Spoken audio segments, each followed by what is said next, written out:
ಬಂಗಾಳ ಕೊಲ್ಲಿಯಲ್ಲಿ ರೂಪುಗೊಂಡಿರುವಂತಹ ಮೊಂಥಾ ಚಂಡಮಾರುತ ಭಾರತದ ಪೂರ್ವ ಕರಾವಳಿಯತ್ತ ವೇಗವಾಗಿ ಸಮೀಪಿಸ್ತಾ ಇದ್ದು ನಾಳೆ ಭೂಮಿಗಪ್ಪಳಿಸ್ತಾ ಇದೆ.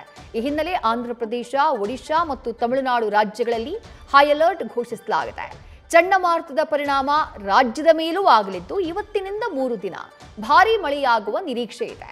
ಭಾರತೀಯ ಹವಾಮಾನ ಇಲಾಖೆ ಪ್ರಕಾರ ಈ ಚಂಡಮಾರುತ ಗಂಟೆಗೆ 90 ರಿಂದ 100 ಕಿಲೋಮೀಟರ್ ವೇಗದಲ್ಲಿ ಅಪ್ಪಳಿಸುತ್ತೆ.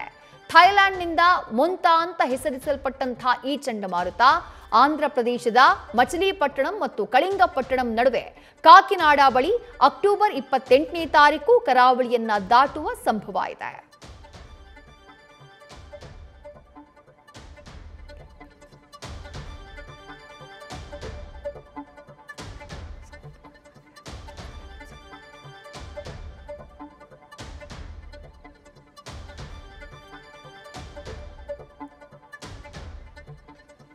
ಮೊಂಥಾ ಚಂಡಮಾರುತದ ಪರಿಣಾಮ ರಾಜ್ಯಕ್ಕೂ ಕೂಡ ಆಗುವಂತಹ ಸಾಧ್ಯತೆ ಇದೆ. ರಾಜ್ಯ ಹವಾಮಾನ ಇಲಾಖೆ 3 ದಿನಗಳ ಕಾಲ ರಾಜ್ಯದ ಬೇರೆ ಬೇರೆ ಭಾಗಗಳಲ್ಲಿ ಭಾರೀ ಮಳೆಯಾಗುವಂತಹ ಮುನ್ಸೂಚನೆಯನ್ನ ಕೊಟ್ಟಿದೆ.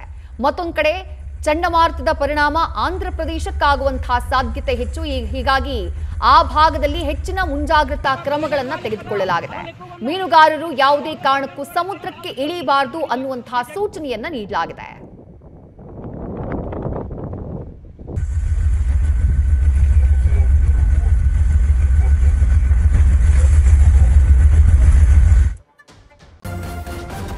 ನ್ಯೂಸ್ ಫಸ್ಟ್ ನಿರ್ಭೀತಿಯಿಂದ ನಿಮ್ಮ ಪರವಾಗಿ.